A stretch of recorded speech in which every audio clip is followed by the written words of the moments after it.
Halo, terima kasih. Pihak termohon, mohon maaf, ada nggak yang baru datang hari ini sidang di antara yang hadir? Ya, ini betul-betul setback ya. Setback itu betul-betul riset dari nol, gitu. Jadi jawaban Bapak itu betul-betul ahistorik secara proses sidang. Karena kita sudah panjang sekali, proses dialektikanya sudah panjang sekali, terus tiba-tiba datang riset lagi dari awal. Jadi Bapak Mandela ini yang KTP-nya di depan ya, Bapak Mandela Credo Ignatius ya. Ini setback banget Pak. Jadi gini, pertama soal kepakaran, karena ada satu yang baru hadir, saya mungkin sedikit mengulang soal proses uji konsekuensi. Soal uji konsekuensi itu kepakarannya tidak boleh chauvinik. Saya sudah sampaikan ini secara akademik. Cuma UGM tok, nggak bisa. Karena ini terkait bukan hanya soal kepakaran akhirnya, tapi soal posisi kebijakannya UGM. Jadi harus ada yang menjelaskan, bukan hanya menjelaskan kebijakan, tapi dari sisi kepakaran. Yang kedua, kami tadi sudah diskusi dengan Bu Ketua juga.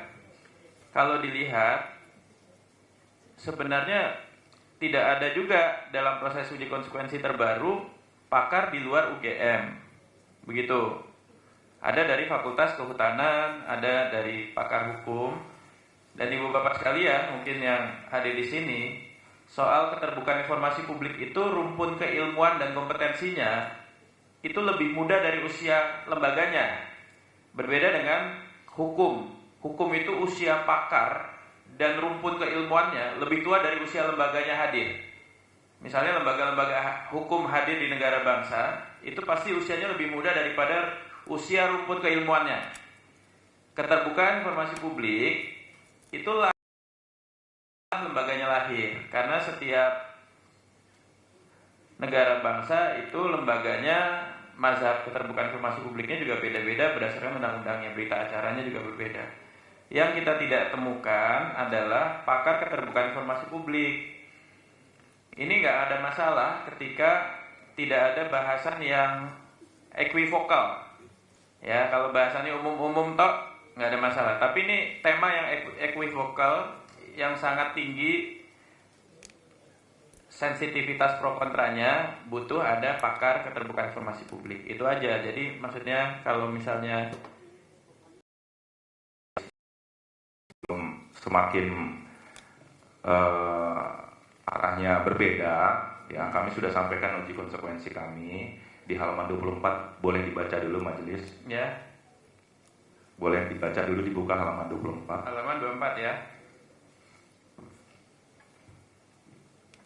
Bahwa kami sudah mengajukan uji konsekuensi bersama dengan ahli-ahli sebagaimana yang majelis telah sampaikan. Terkait dengan permintaan majelis itu menjadi concern Profesor Dr. Mahi Hikmat. Beliau adalah guru besar komunikasi politik di Ya, makanya saya bilang, nih ya, saya ngerti.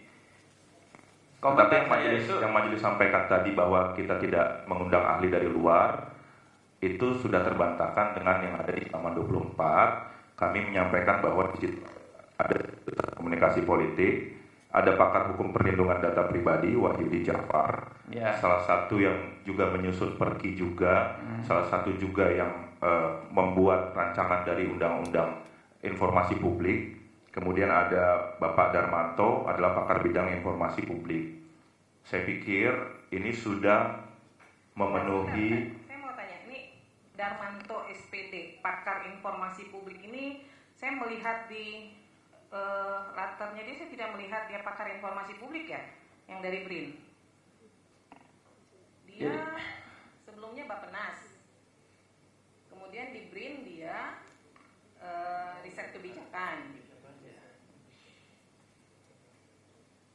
Saya tadi memang sudah baca nih nomor 24 nih. Ya, tapi majelis tadi menyampaikan bahwa tidak ada. Anggota majelis menyampaikan bahwa tidak ada. Saya akan sampaikan usia soal keterbukaan informasi dari lembaganya. Dan kami tahu siapa saja pakar keterbukaan informasi publik. Jadi kalau saudara bilang di sini ada guru besar komunikasi politik, betul, komunikasi politik bukan keterbukaan informasi publik. Tadi Ibu Ketua juga menyambung sedikit bidang informasi publik. Kita juga tahu mana pakar mana bukan. Jadi kita betul-betul ingin melihat sebenarnya aspek keterbukaan informasi publiknya sehingga dia balance dengan perlindungan data pribadi sehingga tidak setback. Ini panjang sekali prosesnya. Saudara baru hadir di sini dan ini jadi riset. Ada beberapa logika yang mungkin secara histori juga saudara tidak ikuti gitu. Majelis, saya sudah ada di kuasa dari sebelumnya dan persidangan sebelumnya saya sudah mengikuti bahwa yang hadir di sini adalah tim kami. Kalau itu dari segi logika kuasa dan undang-undang juga sudah diperbolehkan, artinya tidak ada setback ke belakang. Saya mengikuti setiap kata per kata yang majelis juga sampaikan dalam persidangan. Berarti yang sebelumnya. setback bukan historinya, yang setback itu argumennya. Ya, itu apa yang bisa majelis sampaikan. Tetapi yang dimintakan adalah uji konsekuensi dengan ahli di luar dari kepakaran UGM sudah kami terapkan. Sehingga menurut dengan undang-undang dan aturan kami telah comply. Adalah apa pertimbangan majelis terhadap uji konsekuensi tersebut kami serahkan kembali kepada majelis. Kami hanya minta hukum acara ditegakkan di sini. Kami sudah sampaikan inilah draft, uji konsekuensi sehingga nanti bisa diperoleh seperti apa. Tetapi saya rasa ranah permohonan ini bukan ranahnya untuk membolak-balik uji konsekuensi dari UGM punya. Karena di dalam aturan juga uji konsekuensi itulah adalah hak kita. Apapun yang ada di dalamnya, kepakaran siapapun yang ada di dalamnya, itu adalah pertimbangan dari UGM. Ya, jadi gini, uji konsekuensi itu kan munculnya dari majelis, permintaannya. Kenapa ada permintaan uji konsekuensi ulang waktu itu? Karena ada fakta persidangan, ada dialektika yang ada di fakta persidangan. Kalau tidak menjadi pertimbangan apa yang jadi fakta persidangan dialektikanya, untuk apa ada uji konsekuensi ulang? Gitu loh. Jadi uji konsekuensi ulang itu bukan tanpa preteks sebelumnya. Dia ada dialektika sebelumnya. Dan itu sudah ada proses terbuka dan tertutupnya. Saya rasa kita pernah ada proses tertutupnya ya. Kita udah ada diskusinya nih. Jadi ini soal bahasa mudahnya, lalu untuk apa sebelum-sebelumnya kita berdialektika? Bahkan kita menghormati majelis itu menghormati karena ada dialektika tertutupnya. Ada hal-hal yang kita hormati marwahnya ya. Ada pikiran-pikiran yang kita jaga juga. Terus untuk apa semua itu? Bahasa saya gitu loh. Kan kita juga udah menghormati, kan nggak semuanya kita pasang mic gitu. Iya kan? Ini tolong dipahami. Terus kok nggak ada pikiran-pikiran itu yang sifatnya menjejek gitu loh. Nggak ada perkembangan. Jadi kemarin itu sebagai gambaran kita sudah sampai pada proses bahwa lapan ini bukan dilihat sebagai satu dokumen utuh, tapi dia sebagai kumpulan informasi. Ada yang bisa diperlihatkan di bagian-bagian tertentu yang perlindungan data pribadi itu dikecualikan. Ini yang saya maksud kok setback sekali seperti biner gitu. Oposisi biner tuh zero sum. Kalau nggak dibuka ya ditutup semuanya. Ini kok jauh banget gitu. Dan pakar-pakar nyun sewu ya, nyun sewu banget, nyun ngapunten. Pakar-pakar perlindungan data pribadinya juga ini pasti nggak ngelihat record sebelumnya dan nggak diceritakan prosesnya. Karena kalau dia betul-betul teliti, yang diambil itu informasinya. Kita itu undang-undang keterbukaan informasi publik, bukan keterbukaan dokumen publik. Kita nggak minta buka semuanya. Dan kita nggak minta tutup semuanya juga. Ini kok jadi kan tingkat kerumitan ya, kompleksitas kebijakan itu yang kita cari gitu loh. Kompleksitas itu maksudnya ada detailnya. Saya nggak mau berdebat lagi ya. Tapi ini saya menyesalkan sekali.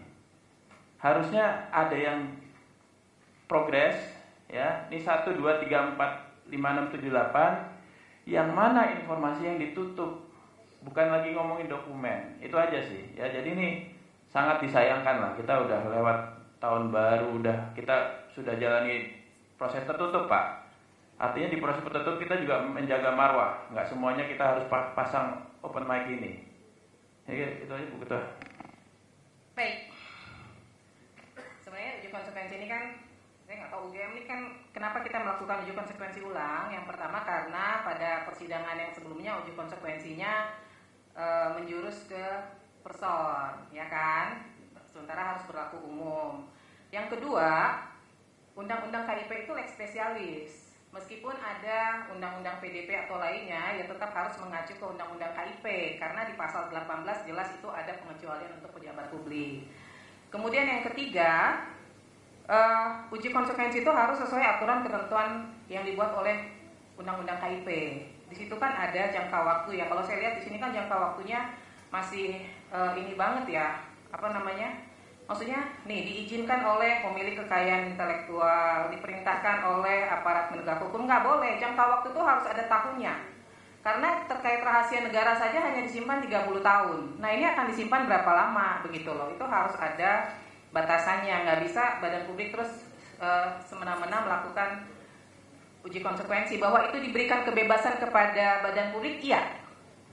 Tapi kemudian sejauh mana informasi tersebut akan dikecualikan, badan publik harus punya pertanggungjawabannya kepada masyarakat gitu ya. Nah, uji konsekuensi itulah nanti kami majelis ingin melihat secara detail. Ini contohnya nih ya. Ini kan pada persidangan sebelumnya SK Yudisium itu memang dinyatakan sebagai informasi yang dikecualikan. Ini di hasil uji konsekuensinya juga nih. Saya nggak tahu apakah ini juga termasuk. Tetapi kemudian uji konsekuensi ini kan tidak dilakukan berdasarkan pasal 11 dan pasal 18 Undang-Undang KIP ya, pasal 11 junto pasal 18 yang menyatakan bahwa surat keputusan, kebijakan itu informasi terbuka. Kemudian UGM mengecualikan, begitu loh. Maka saya bilang melakukan uji konsekuensi itu nggak bisa berdasarkan badan publik mengatakan ini kami kecualikan. Dasar hukumnya apa begitu? Karena di pasal 11 kan surat keputusan kebijakan itu informasi terbuka loh begitu. Nah apa dasarnya? Makanya saya dari tadi mencari nih apa sih dasarnya kemudian itu dikecualikan, sementara undang-undang KIP sendiri menyatakan itu terbuka begitu loh ya. Tapi oke lah, nanti ini kan tergantung pertimbangan majelis. Kami akan memutus karena majelis diberi kewenangan juga untuk membatalkan hasil uji konsekuensi kalau itu tidak sesuai ya pertimbangan yang dibuat di hasil uji konsekuensi itu. Saya akan mempertegas ini saja sekali lagi.